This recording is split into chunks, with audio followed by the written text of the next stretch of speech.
Welcome back to the Adrenal Fatigue Podcast. We're so excited for today's episode. We have a very special guest. This woman and practitioner is near and dear to my heart. She's my little angel, which I'll share about in a moment. But first, what we're talking about today. We are learning and understanding more and more about how health and disease, in fact, start in the gut. We need to have this conversation to discuss the important link between the health of our gut and our hormones. So this is key for anyone with hormonal issues to understand. So to help us break this all down is functional medicine doctor and acupuncturist Brie Wieselman. Brie Wieselman is a licensed acupuncturist, master of traditional Chinese medicine. It's a board certified primary care provider, functional medicine practitioner, and clinical director of Brie Wieselman's Integrative Health. It's a groundbreaking virtual clinic that focuses on helping women to optimize their health so that they can have a more powerful impact in the world and take full pleasure in their successes. For the past 15 years, she and her team have worked with hundreds of clients, living anywhere from California to Dubai, from Nairobi to New York, empowering them with a personalized map for understanding and transforming their health from a root cause level. Besides being an expert in hormone balancing and fertility, she specializes in helping people heal digestive problems such as IBS, colitis, parasitic infections, candida overgrowth, and SIBO to build a bulletproof microbiome. We are really proud to have Dr. Brie and her rockstar team is part of our in-house medical team inside our adrenal recovery program, working one-on-one with our clients. So welcome, Brie. Thank you so much for being here. Oh, thank you so much for having me. This is such a really cool 360 from, where we started our relationship. I love getting to be here. Absolutely. Okay, so yeah, a little bit about that. Is it okay if I take a moment to tell that story? Please do. Yeah, it's such a good one. So many of you might have heard my story by now. You have a blog and some podcasts about it, but I was suffering 8 years ago with lots of different symptoms, lots of mystery symptoms, couldn't put all the pieces together. And I was trying to get pregnant for over a year. And I was told by my OB that my hormone levels were fine. And then I found myself in Brie's office and I'm very frustrated and feeling very hopeless at the time. And honestly, that was the day that everything changed for me. She did some simple tests based on my symptoms. And then she tells me I have adrenal fatigue, which honestly, I had never heard of at the time. I had stage 3 adrenal fatigue. And Brie put me on a protocol. And within 3 months, I felt better than I had in years. And 6 months later, I got pregnant finally with my son and had this amazing pregnancy. So I just have, so much respect and I'm so excited you're here. Oh. And thank you so much. Thank you. It's an honor to be here. Gosh, that was some time ago now. That was a while ago. And, to this day, you stand out in my mind as one of those people, like, I love all my patients, but there's some people where you stand out and really remember their journey. And it was, the biggest reward. You were a woman with a purpose and a mission, and you were like doing this. So it's just like, okay, I made these suggestions and you did the work, you ran with it. And what's so cool is I often tell people how I know that things are improving for people. There's like the look in their eyes, or when they tell me stuff that seems unrelated to their health, like, oh, like I was working on this thing, but now I actually feel like I have this space to either like change up this job that wasn't working for me or change my career path or, a whole bunch, buy a house or whatever the things are that people are dreaming about doing. And like, here you are with this whole career path. You like exemplified that. So so rewarding as a practitioner to get to have worked with you on that level. Thank you. Yeah, it was such a joy. And yes, and then now here we are at the Adrenal Collective and sharing this journey with everybody around the world. So it's really fun. So cool. So we have lots to talk about today. So let's dive in, shall we? Yeah, and this is going to be a great conversation. So Brie, we're starting off with a doozy, the gut hormone connection. Can you break it down just simply for our listeners today? Absolutely. Yes. It's actually, you can make it really complicated, but it's actually pretty simple in essence. So there's a bidirectional street of effect. So you can't balance hormones without good gut health, and you can't really have good gut health without some solid hormones as a backbone. And so why, what's the connection? So let's start with the hormone piece. And I'm going to use one example of female reproductive hormones, but I'm also going to talk, of course, about adrenal hormones because we're talking about the whole realm. So, one example that's really concrete is the life cycle of estrogen in the body. So, for example, we make estrogen one of our two main female reproductive hormones in our ovaries. Primarily, we make it a little bit in some other tissues, fat tissue and such, but mostly the ovaries. And then it circulates in the blood to the brain and the uterus, of course, and bones and breasts and other target tissues and takes impact in the receptor sites. And then once those hormones have been used, they travel to the liver in the blood where the hormones are then broken down and deactivated. So in a healthy system, the detoxified estrogens are then deposited into the bile, which is then dripped into the intestines, and then it exits the body when you have a bowel movement. But this all depends on you having robust, diverse bugs in your gut and regular, healthy bowel movements. So, the main way that the bacteria in the gut regulate those circulating estrogen levels is by creation of an enzyme called beta glucuronidase. And that's an enzyme that breaks down estrogen that has already been detoxified and inactivated back into its free or biologically active form. And so then those estrogens get reabsorbed and recirculated. And so while we need some of that enzyme and some of that mechanism is actually a good thing, it has a purpose. If we get too much beta glucuronidase, then what happens is we get estrogen recirculating in super high levels, and we'll wind up with what we refer to as a state of estrogen dominance, which can wind up looking like a lot of symptoms related to breast soreness, water retention, PMS, heavy periods, painful periods, all kinds of like things we call hormonal discomfort that we relate to our periods usually. It can look like a couple other ways too. So that's one way that gut and hormones relate. There's also specific bugs that convert things that we eat in plants, like lignans from flax, into these estrogen like compounds. And that's actually something that we do on purpose, right? To help us like prevent breast cancer or transition through perimenopause and menopause healthfully. So as it relates to adrenal hormones, the main way, it's not so much an activation and deactivation of hormone like it is with reproductive hormones. Really, the impact of the gut on the adrenals has to do more with inflammation and leaky gut and things like that, right? So the gut can be a huge source of inflammation in the body because it's, due to modern day lifestyle exposures to toxins and high levels of stress and all kinds of things we do in our world that suppress like acid and stomach acid secretion and digestive enzyme secretion and proper motility, like eating on the run and eating too much at once and certain types of foods or glyphosate. We could go down that road for 2 hours. But basically what happens is that we're very vulnerable to developing a leaky gut, and often that's pathogen driven. So we can adopt parasites if we're vulnerable to them. We can get like candida overgrowth is another common issue, bacterial overgrowth.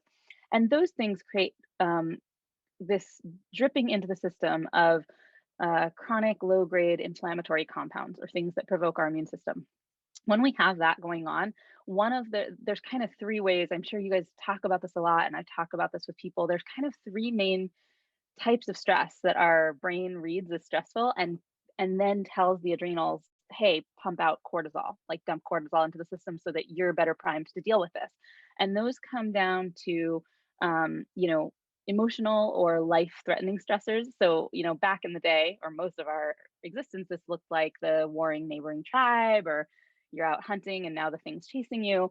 But now it looks like our email inbox and the deadline and the kid pulling on your leg while you're trying to have a phone call, and lowercase t trauma and capital T trauma. Then there's the blood sugar dysregulation, which came down to like feast and famine, right? Like we're hunting and gathering was their food. Well, now there's food everywhere. So it's like our choices and what's available to us and food quality. And then stressor type 3 is really just inflammation. And this probably used to look like opportunistic infection, but like we didn't have a ton of drugs and antibiotics to save our lives. So you spiked a fever and you either, the fever either killed the bad thing or it killed you. It was just kind of a toss up, right? So when any of those situations arise, reflexively, our brain, it's this brilliant, elegantly designed situation, just not quite optimized for today's world as we've chosen to live in it. So what happens is that our brain just prioritizes that production of cortisol because it does all the priming of our body systems to like live in an emergency. And so that's what happens is when we have this chronic low-grade inflammatory state in the gut, either from say like food reactions or bad bacteria dysbiosis or any other cause of provoking leaky gut, then we get inflammation. And that inflammation is like this chronic app running in the background that is just taxing that adrenal function, or AKA causing overtly high cortisol levels or eventually maybe low cortisol levels. So there's the gut adrenal connection. But then there's the other way around. Should I talk about that? Like the connection between the adrenals as they influence the gut? Sure, I think that would be great. Okay. So this is kind of along the lines of those stressors. Essentially, when our adrenals are responding to their boss, the brain, and dialing up or dialing down that cortisol production. There's other hormones too, but cortisol and DHEA that are the main trophic hormones and the ones we're concerned with. What happens is, again, that prioritization. The body has this beautiful hierarchy of survival. And so, it's saying, okay, we need like blood to the muscles and oxygen to the lungs and brain chemicals happening so that you can function real quick, high cognitive function performance to survive. And it down regulates a bunch of things, but some of the most notable things are our female reproductive hormones, because, I always say, like, you don't need to have a toddler in tow when you're trying to outrun the tiger. But also our immune system, and then our gut motility also take a big hit, because your body basically thinks, hey, if you're running from that tiger, you can digest your food later when you come to like a safe stopping point. And your immune system, again, it's thinking you can die from this infection next week, so basically it's like, what's happening now? As a result, when this stress is ongoing, or our perception of stress resulting in these hormonal fluctuations, the suppressed immunity is notable in the gut, because that's where about 85% of our body's total immune expression happens. Same with other barrier membranes like the lung and sinuses, and which can also get leaky.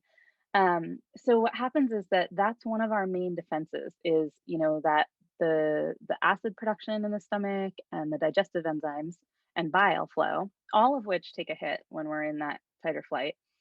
Those are not just agents to digest our nutrients, but they're also things that act as first-line antimicrobial defense to things coming in with our food. So those are kind of on the back burner. Our motility is a little bit sluggish. So now we've got this great opportunity for things to take their time fermenting anything we didn't digest. And also, the immune in the actual lining of the intestines is low. Therefore, anything we come across that we might have, been able to fight off or defend ourselves from, or regulate in the past, can seize the opportunity and decide to take hold and grow. So this is kind of one of those ways that our gut can become vulnerable if our, adrenal hormones aren't on lock. Yeah, that's amazing. And I guess it's safe to say, because that was such a wonderful breakdown, it's safe to say that the gut can definitely be influencing the adrenals and vice versa. So it's a two-way relationship. 100%. Absolutely. They just reflexively work hand in hand. Yeah. And there's a lot of reasons in there that we have a community of very burnt out and very tired people. So there's a lot of reasons in there that you mentioned that could be contributing to the fatigue that so many of our listeners experience, right? Yeah, it's so true, because most obviously, we always work with the adrenal hormones first. That's kind of like a criteria in my practice. Even if your main issue is in the gut, we always are going to look at those hormones. Or even if your main issue is eczema or whatever it is, wherever it's manifesting for you. But you can also have, that same whole cascade that ultimately basically results in increased gut permeability or leaky gut, can also lead to all of those endotoxins created by the things living in your gut circulating and going to the brain. And you can get a brain-based fatigue. I also frequently see that when someone has something like a long-term chronic candida overgrowth, the specific kinds of toxins made by that or those organisms are very highly toxic to mitochondria. So you can get a mitochondrial fatigue. So there's all these different ways where people can wind up fatigued or burned out that are inclusive of adrenal dysregulation, but also include these other body systems too. Wow. There's so much we could talk about here. So many different avenues, and I love this. Thank you so much for breaking that down. So we've talked a little bit about what I found interesting, I think it's to talk about, is this idea of sluggish like digestion, right? I just want to bring it to that because that was a big issue for me. And I know it is for a lot of our clients and our audience. And I just think it's, it's a good reminder that, we should be having what, 1 or 2 bowel movements a day, depending on how much we eat. And if it's less than that, then there's a backup that's happening, right? And can cause a lot of issues over time, right? If not addressed. Absolutely. Yeah. And I mean, we could talk, for a long time about what that might look like, but absolutely people should be having at least 1 bowel movement a day. And for some people 2 is normal, for some people 1 is normal. You skip a day every like once in a while because, like that'll happen to a lot of people if they travel or something. It's not the end of the world, don't panic. But yeah, in general, we should be going pretty regularly and it should feel complete. It should feel like we did what we were there to do. Love it. Absolutely. Yeah. Okay. So on that kind of route, did you want to say something further? Nope. Go ahead. Okay. So what are some telltale signs that we might be having gut issues? Yeah. Well, the obvious ones are like just what we were talking about. Like if there's something off with the rhythm of your digestion or like bowel movements. Like, so are we going, regularly? Are we having a hard time having a bowel movement? Are we, having diarrhea and loose stool all the time? Like those are very obvious, right? And then obvious things like pain, discomfort, gas, bloating, like if if your digestion isn't feeling well, if your gut's not feeling well, if you're uncomfortable, chances are there's something going on if it's lasting for more than just like a random day. So those would be the more obvious symptoms. But also, and things like reflux too, right? So reflux, acid reflux, food just sitting there and feeling like it doesn't digest. But then okay, so next level out would be like starting to have reactions in response to eating foods that you didn't used to have. So it could be as subtle as, like I think my nose gets a little stuffy when I have something, or maybe my face is a little puffy afterwards, a couple hours later. Those kinds of things, right? Ranging all the way to like huge, horrible histamine reactions where your whole body is just like in hives and on fire. That could be an extreme version. And then there's the things that kind of are more related. We call them, extra gastrointestinal symptoms that are related to digestive issues. And these can look like eczema and psoriasis, acne, rosacea. So a lot of skin stuff, rashes and things that show up, itching all over the body. It can look like brain stuff. So a lot of brain fog, brain-based fatigue, trouble with cognition and memory and things like that. New onset of depression or anxiety or panic attack, especially when it comes out of the blue and isn't necessarily directly correlated to something you're experiencing in the environment. And then things like connective tissue issues. So anything that has to do with like body aches, pains, non-resolving, like non-healing things, those are some of the things that I think of as kind of the most obvious symptoms to me that are not obvious, but really if you dig into the literature, you can see where there's like a connection between leaky gut and prevalence of heart attack. You can see a connection between leaky gut and onset of like every autoimmune condition in the book. So like endometriosis is basically not even endometriosis is a condition of the lining of the uterus proliferating out further than it should and growing into the abdominal cavity. Usually it can go to other places and it can cause a lot of pain.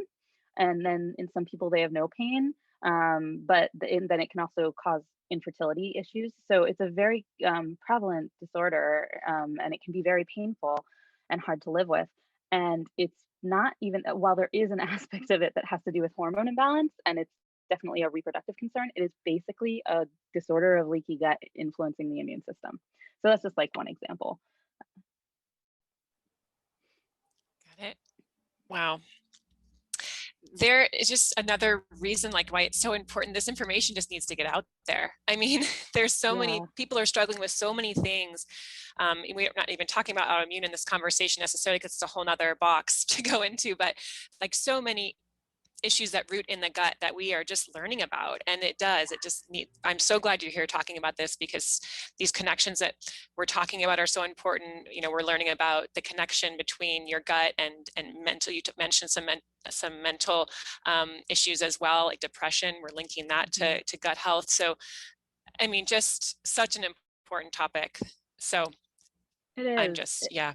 Yeah, it's kind of amazing. I mean, what I tell people is that, like, if you have any chronic issue that you've tried things for and it hasn't resolved, like, the number one thing is always check the gut, even if it doesn't seem obvious. So for me, my weak link, I had, several, but one of the main ways that my imbalances showed up is as insomnia. And there's a couple of contributing factors that will make that manifest for me, but definitely gut health was such a huge piece of healing and repairing that. Like, it wasn't until I diagnosed and treated the things that were off in my microbiome and then really worked on building a really strong, robust microbiome and continued to do so, that's where I get off. Not the first connection you think of, not the most obvious connection. Yeah, not the no, most obvious. And on that note, what are some, besides insomnia, what are some less obvious symptoms that maybe your gut is compromised? Oh gosh. Okay. Well, I did mention, like, ones people don't think of or tend to be like the eczemas and psoriasis, Oh, right. skin stuff, for sure. That's You did definitely a mention, yeah. huge one. What are some other ones? Definitely like new onset of odd vivid dreaming and things like that. Like, I'll have people who are like, "Whoa, all of a sudden my dreams, I almost feel like I haven't slept," or something like that. That's like one of those funny ones that shows up. Teeth grinding and jaw tension. I've seen that be related. What are Interesting. some other ones? I'm trying to think of something pretty obscure, uh, or at least obscure in my mind. You know, um, Well, you did mention the depression and the anxiety, and I think a lot of the times our mind doesn't always go there. Even the yeah, connective tissue one I think is so interesting. And this is going to be uh-huh, so great for our listeners because I think so many of these symptoms are so common. We just get used to living with them. Plus, we're stressed on top of that, but we don't always think to look to the gut. yeah. And so I We just think this is normalize really that. great. It's Yeah, true. We normalize all that and just call it aging, right? truly. Yeah. What if it's Just a part not? of life. Yeah, yeah, yeah. Exactly. uh, So we were going to Yeah. ask about some of the common gut issues that influence hormones, but I think you kind of dialed that in for us in your first kind of walk around when you were breaking that all down for us. So I guess the next question we'd want to ask is, how do you figure out what gut issues you might be dealing with if this is resonating with somebody out there listening? Like, where do you Mhm, start when it comes to figuring out what mhm. to do next? Yeah, well, the main tool I use is, in addition to like a really thorough health history, tend to be stool panels, for the most part. So there's a couple of other tests I'll talk about, but stool panels are definitely our go-to. In particular, right now, my favorite company still is. There's some other labs that are pretty competitive with this technology, but the GI Maps by Diagnostic Solutions is just a great panel. There's some other panels on the market that are just really also great and kind of, I'd like to see them as a side by side. So there's a new panel that I'm forgetting the name of, but it's by the Microbiome Labs, that company that makes Megaspore Biotic. They have a panel out now that's really advanced and looks more at like the diaspora of the microbiome as opposed to just trying to identify pathogens. And then I'll often use one called Para Wellness that's really pretty good at just targeting parasites, but that are maybe harder to find with other approaches. So I'll run one or two stool panels. If someone's main complaints have to do, like, their main troubling symptoms they're experiencing are a lot of bloating, like high level bloating and gas, or chronic constipation, ongoing diarrhea, I'll tend to, or like rosacea or interstitial cystitis. Oh, aha, that's another odd one. Okay, or restless leg. I will definitely run SIBO breath testing. And SIBO, for anyone who hasn't heard of that, is small intestine bacterial overgrowth. There's a couple different subtypes that have different acronyms to them, but basically they're all under the umbrella of SIBO for the purpose of discussion. And what that is basically just this understanding that sometimes what happens that can cause leaky gut and inflammation is and gut problems like IBS. It's the main driver of IBS for most people. Is kind of, I think of it like bacteria on spring break, like bacteria behaving badly, or whatever you call it, misbehaving, like they're in the wrong place at the wrong time in high number. And like, they shouldn't be there. They should be in the colon, not the small intestine, which should be relatively sterile. It's not actually sterile, but it's way, way less colonized than the large intestine, where we have like billions, trillions of bacteria. So so that can cause problems. So that isn't easy to diagnose on a stool test for the exact reason that it's not actually like bad bacteria. It's just our normal flora in the wrong time slot, basically, along the gut. So there's that in the wrong location. And then the other one that I'll run, there's a whole bunch of other testing, but one of my other favorite methods for kind of checking out what's going on is an organic acids panel. And I will use that to kind of look for more like metabolic clues that something's off. Like if I see a a marker that relates to somebody having higher than average levels of ammonia in their system, that'll make me wonder about SIBO or Candida. There's some markers on there for hidden types of Candida that sometimes show up when it'll hide on a stool test. And there's some other markers like that that I can use to get clues about what's going on in the gut. So those are some of my favorite ways of evaluating. That's awesome. And it sounds complicated. So I'm imagining somebody out there just kind of hearing about all these tests and thinking about, wow, what is possible for my gut situation right now? So obviously it's probably in a perfect world, we would meet with a wonderful practitioner like yourself and do the testing when we're starting out on trying to figure out what the best first step would be. But aside from the testing, when it comes to lifestyle stuff, where would you recommend starting? Oh yeah, gosh, the lifestyle stuff is absolutely where we need to start, even if we're also doing lab testing with a practitioner. I will say that, so here's what I mean. So basically, the first thing I have people do is if you're having a hard time digesting your food, AKA you're having any of those symptoms we just mentioned, then for a period of time, I recommend that people cut out cold temperature food and raw food, not forever. And but this is like it's just harder to digest. It's harder for us to break it down.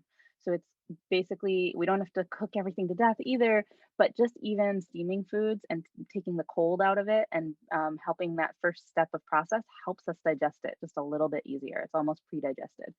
So that's one simple thing.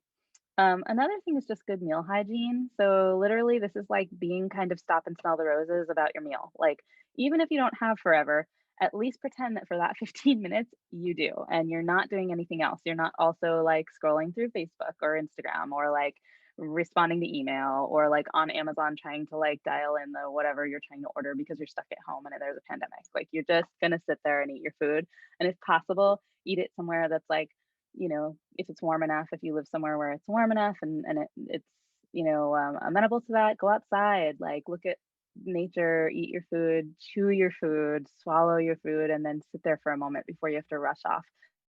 I get that a lot of the way today's world is programmed that is now considered a luxury, but it's really important. Like we should all be doing it. And then there's a couple of things that are like, there's definitely things in the realm of supplements that are safe for people to experiment with. I would say that the most simple would be like a really good quality digestive enzyme.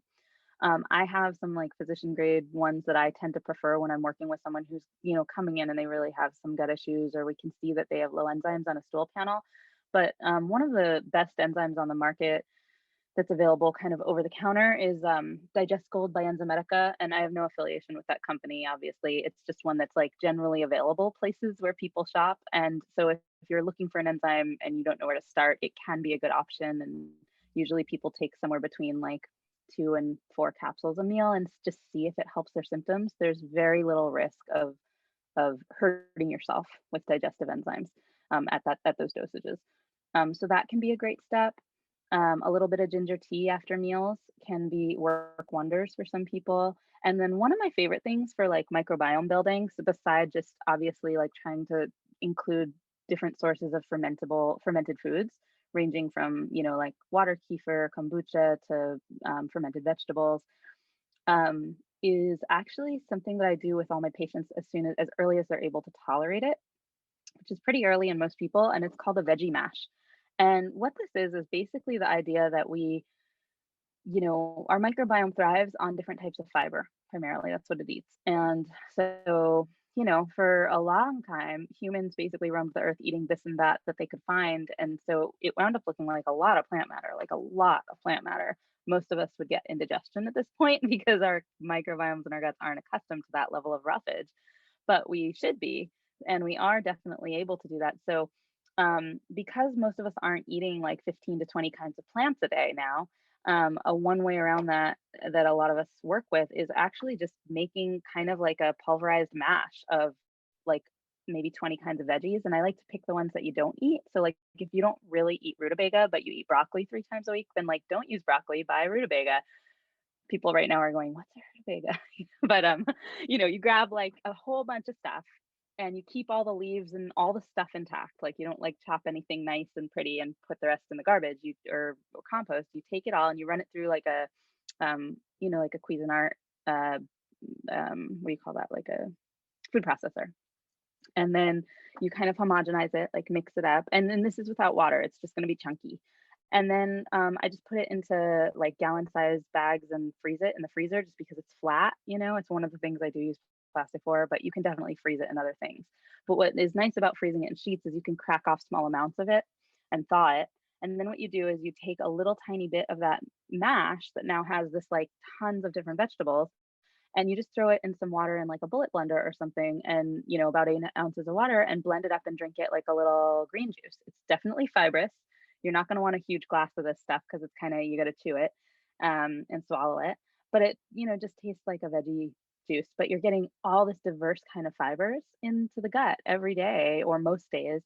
And what we know is that it's more about diversity than quantity when it comes to supporting those bacteria. So a little goes a long way. So you can start with like a teaspoon at a time. And if you're tolerating it well, you can work up to like a handful. I love that. That's such a great idea. I'm totally stealing that one. Yeah, Can't wait to try it myself. Idea originally. Yeah. Definitely got to say that. I didn't make it up, but it really works well. It really works well. Yeah. Wow. Thank you. Yeah, you're welcome. So when it comes back to the supplement side of things, I love enzymes and I like Digest Gold a lot too. But I wanted to ask about probiotics, and I noticed that this wasn't on your list. But for a lot of us, when we think gut issues, probiotics might be the first place our mind goes. And so I wanted to ask what your thoughts are when it comes to where do probiotics fit in? And also for the people who start there and notice that the probiotic actually makes things worse for them, like it sets off more bloating or more discomfort. I'd love if you could just chat to that a little bit. Because we hear about it all. We hear about this one all the time, don't we, Angela?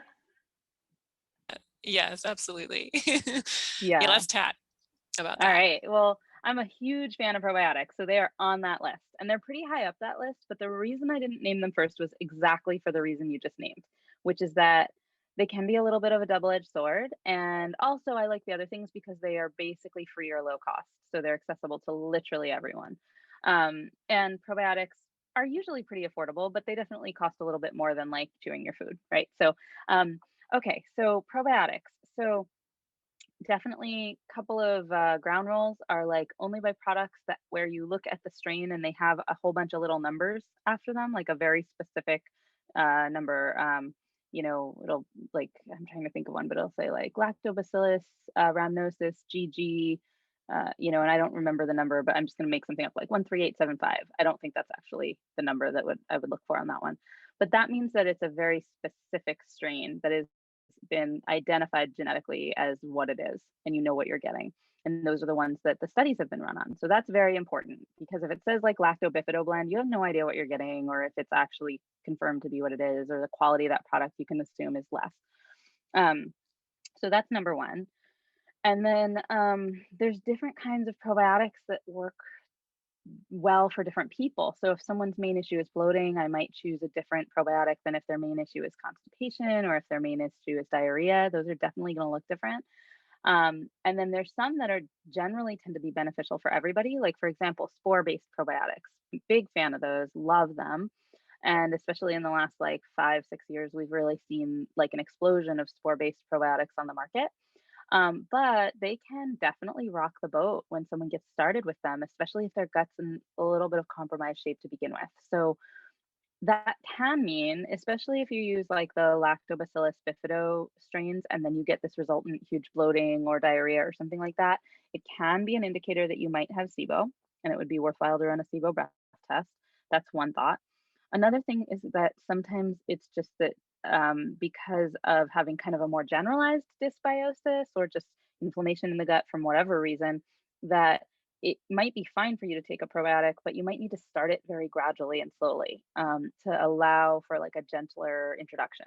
And so, what I usually recommend is that if it's new and you haven't taken it, and if you have any concerns about your gut, um, then basically to take like, instead of doing a full capsule, do like maybe a quarter capsule if it comes in capsules, or a quarter of the scoop size if it comes in a powder, and to take it with a meal.